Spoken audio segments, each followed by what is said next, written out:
ఓం గంగణపతే నమ శ్రీమాత్రే నమ ఐం సరస్వత్యే నమ శివాయ గురువే నమ జయ గురు దత్తాత్రేయ నమ ఓం నమో భగవతే మేధా దక్షిణామూర్తి మహ్యం మేధాం ప్రజ్ఞం ప్రయచ్చ స్వాహ మాతృభ్యో పితృభ్యో ఋషిభ్యో గురుభ్యో నమో నమ జయ గురు దత్తాత్రేయ నమ ఓం గంగణపతే నమో నమ. యూట్యూబ్ ప్రేక్షకులందరికీ కూడా నమస్కారం అండి. నా పేరు పాలపర్తి గురునాథ్ శర్మ, జ్యోతిషం వాస్తు సిద్ధాంతిని.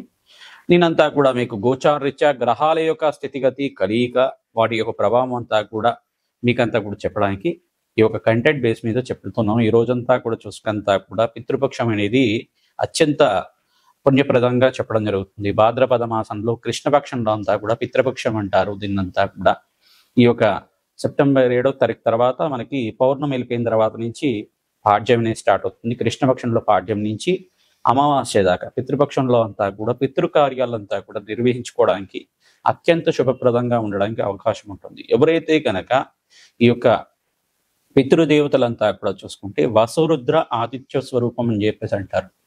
వసురుద్ర ఆదిత్య స్వరూపమైన పితృదేవతలంతా కూడా పితృపితామహ పరపితామహ సర్వై పితృణాం శాశ్వత మోక్ష సిద్ధి ప్రాప్త్యర్థం పరబ్రహ్మలోకస్థిరనివాసిత్యం అక్షయ పుణ్యలోకస్థిరనివాసిత్యర్థం అని చెప్పేసి అని మన సంకల్ప విధానంగా చెప్పుకొని పితృదేవతలకంతా కూడా తిలతర్పణము మరియు శ్రాద్ధ కర్మలంతా కూడా నిర్వహించుకోవడం వల్ల అత్యంత పుణ్యప్రదంగా ఉంటుంది. ఎవరి పితృదేవతలంతా కూడా గతించి ఉన్నారో పితృదేవతలంతా కూడా శాశ్వత మోక్ష సిద్ధి కలగాలని చెప్పి ప్రతి ఒక్క పితృపక్షంలో అంతా ప్రధానంగా చూసుకుంటే భాద్రపద మాసంలో వచ్చే పితృపక్షంలో అంతా కూడా ఈ యొక్క విశేషమైన తిథులంతా కూడా గుర్తుపెట్టుకోండి. తదియ, చౌతి, పంచమి, సప్తమి, అష్టమి, నవమి, దశమి, త్రయోదశి, చతుర్దశి మరియు అమావాస్య. ఈ తిథుల్లో తప్పకుండా మీ పితృదేవతలు గతించిన తిథిని బట్టి కానీ మరియు పితృ అమావాస్య అంతా కూడా ఈ యొక్క భాద్రపద మాస అమావాస్య తిథి రోజు కానీ ఈ యొక్క అమావాస్య అంతా కూడా సెప్టెంబర్లో 21వ తారీఖు రోజున వస్తుంది. మనకంతా కూడా ఆదివారంలో వస్తుంది. మనకంతా కూడా చూసుకుంటే ఈ యొక్క పితృ దేవతలు ప్రీతికరంగా ప్రధానంగా చూసుకుంటే ఈ యొక్క పితృదేవతలు ప్రీతికరంగా తిలితర్పణాలు చేసుకోవడం కానీ మరియు పితృదేవతలు ప్రీతికరంగా మీరంతా కూడా శ్రాద్ధ కర్మలు నిర్వహించుకోవడం, పిండ ప్రదానం చేయడం, తిలతర్పణం చేయడం మరియు స్వయంపాక దానం అనేది చేసుకోవడం, బ్రాహ్మణోత్వంకంతా కూడా వేద బ్రాహ్మణోత్వంకంతా కూడా సంకల్పపూర్వకంగా మీరంతా కూడా బ్రాహ్మణానం మమ దీవానం సాక్షాత్ నారాయణ స్వరూపాయ మహావిష్ణు స్వరూపాయ బ్రాహ్మణాయ అని చెప్పేసి అంటుంది. వేదమంతా కూడా వేద స్వరూపంగా మహావిష్ణు స్వరూపంగా బ్రహ్మస్వరూపంగా ఈ యొక్క శివస్వరూపంగా బ్రాహ్మణంతా కూడా భావించి ఆ బ్రాహ్మణోత్మకంతా కూడా మీరు స్వయంపాక దానం ఇచ్చుకోవడం, పితృదేవతలకు ప్రీతికరంగా మీరంతా కూడా శ్రాద్ధ కర్మలు చేసుకోవడం, తిలతర్పణాలు చేసుకోవడం, పుణ్య కార్యక్రమాలు, గోమాత సేవ చేసుకోవడం అత్యంత శుభప్రదంగా ఉంటుంది. పితృశాపాల నుంచి బయటపడడానికి ఆస్కారం ఉంటుంది. ప్రధానంగా పితృదోషము పితృశాపం అంతా కూడా మీకు పూర్వీకుల నుంచి సంక్రమించి ఉండొచ్చు. మీ జాతకంలో మీ యొక్క పూర్వజన్మ కర్మ సిద్ధాంతాన్ని బట్టి సంక్రమించి ఉండొచ్చు. ఈ యొక్క జాతక ప్రభావం నుంచి పితృదోషము పితృశాపం నుంచి బయటపడాలి అంటే కనుక ఈ పితృపక్షంలో కనుక మీరంతా కూడా మోక్ష నారాయణ బలి విధానం కానీ ఈ యొక్క శాస్త్ర కర్మలు కానీ చేసుకోవడం వల్ల అత్యంత శుభ ఫలితాలు పొందడానికి ఆస్కారం ఉంటుంది.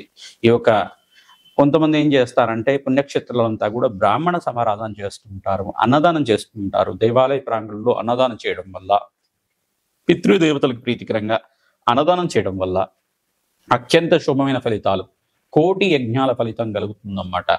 యజ్ఞాలు చేసుకున్న ఫలితం అంతా కూడా పితృదేవతలకి తిలితర్పణాలు చేయించడం వల్ల అత్యంత శుభప్రదంగా ఉంటుంది. మనకంతా కూడా చూసుకుంటే ఈ యొక్క పితృదోషం అనేది ఏ రకంగా వస్తుందంటే ప్రధానంగా లగ్న చక్రవశాత్తు ఈ యొక్క అష్టమ స్థానంలో కానీ నవమ స్థానంలో కానీ రాహు కానీ కేతు కానీ ఉంటే కనుక ఈ యొక్క పితృదోషం అని చెప్పేసి అంటారు. లగ్న చక్రవశాత్తు మరియు ఈ యొక్క చతుర్థ స్థానం అంటే నవమ స్థానం పితృస్థానం అని చెప్పేసి అంటారు. ప్రధానంగా అష్టమ స్థానం ఆయుస్థానం అని చెప్పేసి అంటారు. ఈ స్థానాల్లో కనుక రాహు కేతులు కానీ ఉండి మరియు ఇక నవమ స్థానంలో కనుక రాహు కానీ కేతు కానీ ఉంటే మరియు శనీశ్వరుడు ఒక వీక్షణ పరస్పర వీక్షణ అంతా కూడా సూర్య భగవానుడి మీద ఉంటే కనుక శనీశ్వరుడికి 3 దృష్టిలు ఉంటాయి అన్నమాట. త్రిపాద దృష్టి, సప్తమ దృష్టి, దశమ దృష్టి అనేది ఉంటుంది.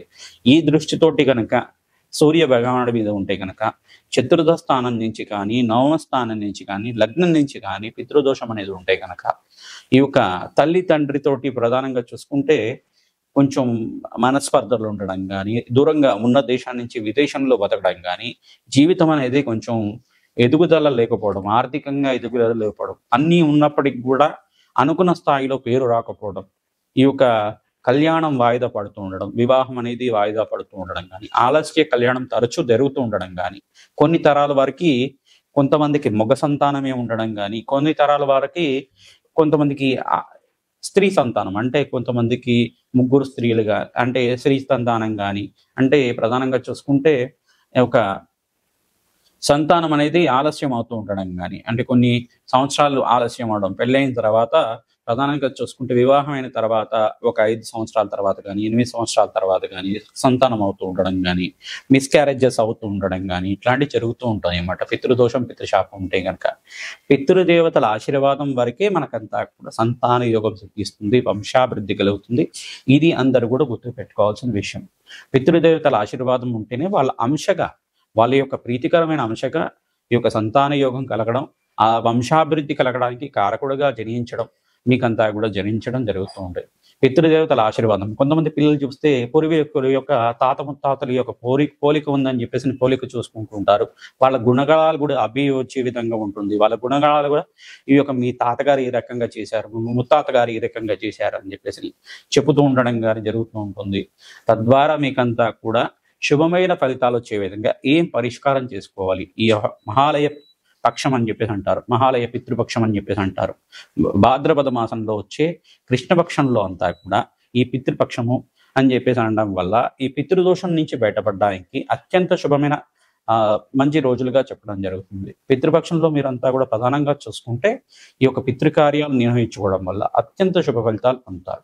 మేషాది ద్వాదశ రాశుల వాళ్ళు ఏ కార్యక్రమాన్ని చేసుకోవడం వల్ల, ఎటువంటి పితృదానాలు చేసుకోవడం వల్ల అత్యంత శుభ ఫలితాలు పొందుతారు. వ్యాపారం అభివృద్ధి కావాలన్నా, మరియు వంశాభివృద్ధి కావాలన్నా, శీఘ్ర కళ్యాణ యోగం కావాలన్నా పితృపక్షంలో తప్పకుండా మీ యొక్క పితృదేవతలు గతించి ఉన్నవాళ్ళు తప్పకుండా మీరంతా ఇక్కడ తెల్లతర్పణాలు చేసుకోవడం, శ్రాద్ధ కర్మలు ఆచరించుకోవడం, మరియు వసరుద్రాది స్వరూపంగా ఉన్న పితృపితామహ ప్రపితామహ ఎవరైతే గతించి ఉన్నారో, గతించి ఉన్న పూర్వీకుడి యొక్క సంబంధకానం అంటే బంధువులు ఎవరైతే గతించి ఉన్నారో వాళ్ళ పేర్ల మీద తర్పణాలు చేయడం, మీ పితృతిథి ఏదైతే ఉందో ఆ తిథి రోజున పితృదేవతలకు ప్రీతికరంగా ఈ యొక్క శ్రాద్ధ కర్మలు నెరవేర్చుకోవడం. అమావాస్య రోజునైతే కనుక ఎవరైతే గతించి ఉన్నారో, పుణ్యలోకాల్లో ఉన్నారో వాళ్ళకంతా కూడా స్వర్గరకంలో స్థిరనివాసం ఉన్న పూర్వీకుల యొక్క పేర్లు చెప్పి వాళ్ళ యొక్క పేరు మీద అంతా కూడా తిలతర్పణాలు చేసుకోవడం, తద్వారా వంశాభివృద్ధి కలుగుతుంది. తద్వారా మీకు అంతా కూడా చతుర్దశి తిథి రోజునంతా కూడా కొంతమంది ఋషి తర్పణాలు అని చెప్పేసి చేస్తూ ఉంటారు. ఇవన్నీ కూడా ఉంటాయి అన్నమాట. తర్వాత తర్పణాలు అని చెప్పేసి అన్నప్పుడు మనకి ప్రధానంగా అగ్నిదేవుడికి ఈ యొక్క ఇద్దరు భార్యలు అని చెప్పేసి చెప్పడం జరుగుతుంది. స్వాహాదేవి, స్వదాదేవి అని చెప్పేసి అని. ఈ యొక్క స్వదాదేవి అంతా కూడా పితృస్థానానికి అధిష్టాన దేవతగా చెప్పడం జరుగుతుంది. స్వదాదేవి ఆరాధన చేయడం వల్ల పితృదేవతలకు అత్యంత ప్రీతిపరంగా పొంది పితృదేవతలంతా కూడా స్వర్గలోకంలో, వైకుంఠలోకంలో, బ్రహ్మలోకంలో, ఊర్ధ్వలోకంలో, పుణ్యలోకంలో స్థిరనివాసంగా ఉండడానికి ఆస్కారం ఉంటుంది. శాశ్వత శివలోక ప్రాప్తి కలగడానికి ఆస్కారం ఉంటుంది. మోక్ష సిద్ధి కలగడానికి ఆస్కారం ఉంటుంది. మనం చేసే పితృకార్యాల వల్లే పితృదేవతలకంతా కూడా ఆఖరి దప్పికలు లేకుండా ఉండడం, సకాలంలో వాళ్ళకి భోజనం అందడం కానీ జరుగుతూ ఉంటుంది. ప్రతిరోజు కూడా ఈ యొక్క అపరాహ్న కాలం అనేది ఉంటుంది. ప్రతిరోజు కూడా చూసుకుంటే 12 గంటల నుంచి 1:30 సమయం వరకు కానీ, 12:30 నుంచి మనకి 3:30 సమయం వరకు పితృపక్షం అని చెప్పేసి, అంటే అపరాహ్న కాలం అని చెప్పేసి అంటారు. 12:30 దాటిన తర్వాత అది అపరాహ్న కాలం అంటారు. ఈ అపరాహ్న కాలంలో అంతా కూడా పితృదేవతలు మీ యొక్క గుమ్మం ముందు వచ్చి ఉంటారు. వాళ్ళంతా కూడా మీరు పితృకార్యాలు ఏమైనా చేస్తున్నారా, వాళ్ళ ప్రీతికరంగా ఏమైనా వంటకాలు ఏమైనా చేసి వాళ్ళకి నివేదన చేస్తున్నారా, లేదు వాళ్ళని తలుచుకుంటున్నారా అని చెప్పేసి అని చూస్తూ ఉంటారన్నమాట. మీరు ఏం చేయాలంటే ప్రతిరోజు కూడా ఏదో ఒక సమయంలో ఈ యొక్క మధ్యాహ్నం పూట 12:30 దాటిన తర్వాత పితృదేవత తలుచుకోవడం కానీ, వాళ్ళకి నమస్కారం చేసుకోవడం కానీ, గతించి ఉన్న వాళ్ళకి ప్రధానంగా వాళ్ళకి నమస్కారం చేసుకోవడం కానీ చేస్తూ ఉంటే కనుక పితృదేవతలకు ప్రీతికరంగా వాళ్ళకి ఇష్టమైన వంటకాలు నివేదన చేసి మీరు ప్రసాదంగా భుజిస్తూ ఉంటే కనుక పితృదోష నివారణ జరుగుతుంది. ఎవరికైతే శీఘ్రంగా కళ్యాణ యోగం కావాలనుకుంటే కనుక వీళ్ళంతా కూడా పితృదోష నివారణార్థం ఈ యొక్క శ్రాద్ధ కర్మలన్నీ కూడా, దోష నివారణ పూజలన్నీ కూడా చేసుకోవడం వల్ల అత్యంత శుభ ఫలితాలు పొందడానికి ఆస్కారం. సంతాన యోగం, శీఘ్ర సంతాన యోగం కలగడానికి, ఆలస్య వివాహాల నుంచి బయటపడడానికి, పితృదోషాలు, పితృశాపాల నుంచి బయటపడడానికి, మాతృమూలకరమైన పితృదోషం నుంచి బయటపడడానికి ఈ యొక్క పితృపక్షం శ్రేష్టమైన పుణ్యపక్షంగా చెప్పడం జరుగుతుంది. పుణ్యక్షేత్రాల్లో కనుక శ్రాద్ధ కర్మలు ఆచరించుకోవడం అంటే మనకి సప్తపుణ్య స్థలాలు అని చెప్పేసి అంటారన్నమాట. ఈ యొక్క పుణ్యస్థలాల్లో అంతా కూడా ఆచరించుకోవడం, అనంత పుణ్యప్రాప్తి కలిగే విధంగా చేసుకోవడం, ఈ అయోధ్య, కాశీ, ఈ యొక్క మధుర మరియు ఈ యొక్క పాదగయ అని చెప్పేసి అంటారు. గయాస్థానంలో అంతా కూడా పితృశాస్త్ర కర్మలు ఆచరించుకోవడం, బ్రహ్మకపాల దగ్గర అయినా కానీ, విష్ణుపాదం దగ్గర అయినా కానీ, బీహార్ దగ్గర ఉంటుంది. ఆ ప్రాంతం దగ్గర పిఠాపురం దగ్గర చూసుకుంటే పాదగయ ఉంటుంది, కుక్కుటేశ్వర క్షేత్రం దగ్గర ఉంటుంది అన్నమాట. ఈ శ్రాద్ధ కర్మలు చేసుకోవడం. తెలంగాణ రాష్ట్రంలో చూసుకుంటే మనకి అల్లంపూర్ జోగులంత క్షేత్రం దగ్గర కూడా చేస్తూ ఉంటారు. ఈ శ్రాద్ధ కర్మలు ఆచరించుకోవడం, పిండ ప్రదానం చేయడం, నదీ ప్రవాహ ప్రాంతంలో అంతా కూడా చేయడం వల్ల అత్యంత పుణ్య ఫలితాలు పొందుతూ ఉంటారు. మీకంతా కూడా సకల గ్రహదోష నివారణ కలిగి పితృదేవతల శాంతి కలిగే విధంగా ఎటువంటి పరిష్కారాలు చేసుకోవాలి, ఈ యొక్క పితృదేవతలంతా కూడా మోక్ష స్థానాన్ని కలిగే విధంగా ఎటువంటి పరిష్కారం చేసుకోవడం వల్ల అత్యంత శుభ ఫలితాలు పొందుతారో తెలుసుకుందాం. కర్కాటక రాశి జాతకులకి పితృపక్షంలో ఎటువంటి పరిష్కారాలు ఆచరించుకోవాలి, జన్మజాతకంలో పితృదోషం కానీ, మాతృమూలకమైన పితృదోషం కానీ, మాతృశాపం కానీ ఉంటే కనుక ఎటువంటి పరిష్కారాలు ఆచరించుకోవాలి. పితృపక్షంలో మీరంతా కూడా ప్రధానంగా ఎవరి పితృదేవతలైతే గతించి ఉన్నారో, పుణ్యలోకంలో స్థిరనివాసంగా ఉన్నారో, వసురుద్ర ఆదిత్య స్వరూపంగా ఉన్న పితృదేవతల ప్రీతికరంగా తిలతర్పణము, తిలదానము మరియు స్వయంపాక దానం చేసుకోవడం, శ్రాద్ధ కర్మలు అంతా కూడా యథావిధిగా ఆచరించడం అత్యంత శుభ ఫలితాలు పొందే విధంగా ఉంటుంది. ప్రధానంగా చూసుకుంటే ఎవరైతే పితృదేవతల ప్రీతికరంగా, స్వదాదేవికి ప్రీతికరంగా తిలతర్పణాలంతా కూడా చేస్తూ ఉంటారు, అత్యంత కోటి యజ్ఞాల పుణ్య ఫలితం పొందడానికి ఆస్కారం ఉంటుంది. కోటి యజ్ఞాల పుణ్య ఫలితం అంటే శత సహస్ర అశ్వమేధ యాగాదులు ఎవరైతే చేసిన ఫలితం వస్తుందో, షట్చక్రవర్తులు చేసిన ఫలితం అంతా కూడా, అటువంటి ఫలితం అంతా కూడా పితృదేవతల ప్రీతికరంగా పితృసేవ అంతా కూడా చేసుకోవడం, పితృదేవతల ప్రీతికరంగా తిలతర్పణాలు చేయడం, యజ్ఞాధికృతులు తిల హోమాన్ని ఆచరించడం, తద్వారా మీదంతా కూడా మోక్షనారాయణ బలి విధానం చేసుకోవడం కానీ చేసుకుంటే కనుక అత్యంత పుణ్య ఫలితాలు పొందడానికి ఆస్కారం ఉంటుంది. జన్మజాతకంలో మీకు ఎవరైతే కళ్యాణ యోగం కోసం ప్రయత్నం చేస్తున్నారో మరియు సంతానం కోసం ప్రయత్నం చేసుకుంటున్నారు, మీరంతా కూడా శీఘ్రంగా పితృదేవతల ప్రీతికరంగా వాళ్ళకి ప్రధానంగా కొంతమంది జాతకంలో చూసుకుంటుంటే ఈ యొక్క కర్కాటక రాశి జాతకులు కానీ, మేషా ద్వాదశ రాశి జాతకాలు కానీ ప్రధానంగా చూసుకుంటే మీరంతా కూడా పితృదేవతలంతా కూడా కళ్ళలో కనపడడం కానీ జరుగుతూ ఉంటుంది. కళలో అంతా కూడా తరచూ కనబడుతూ ఉంటారు. కొంతమంది బాధపడుతూ ఉంటారు, కొంతమంది ఆనందంగా ఉంటారు. మీరంతా కూడా తరచుగా మిమ్మల్ని తరుచుకుంటూ ఉండడం జరుగుతుంది. కళ్ళలో కనబడుతున్నారు, పెద్దలంతా కూడా కనబడుతున్నారు అనుకుంటూ ఉంటారు. అది యొక్క సూచనప్రాయంగా ఏంటిదంటే చాలా మంచిది. ప్రధానంగా చూసుకుంటే వాళ్ళు ఏంటంటే వాళ్ళకి ప్రీతికరంగా మీరు ఏదైనా నివేదన చేయడం కానీ చేసుకుంటూ ఉంటే, తిలతర్పణాలు చేసుకోవడం కానీ, బ్రాహ్మణకు ప్రీతికరంగా ప్రధానంగా చూసుకుంటే ఈ యొక్క స్వయంపాక దానం చేసుకోవడం, పితృదేవతల ప్రీతికరంగా స్వయంపాక దానం చేసుకోవడం, ప్రధానంగా మహావిష్ణు స్వరూపంగా బ్రాహ్మడి యొక్క పాద పూజను చేసుకోవడం అత్యంత శుభ ఫలితాలు పొందడానికి ఆస్కారం ఉంటుంది.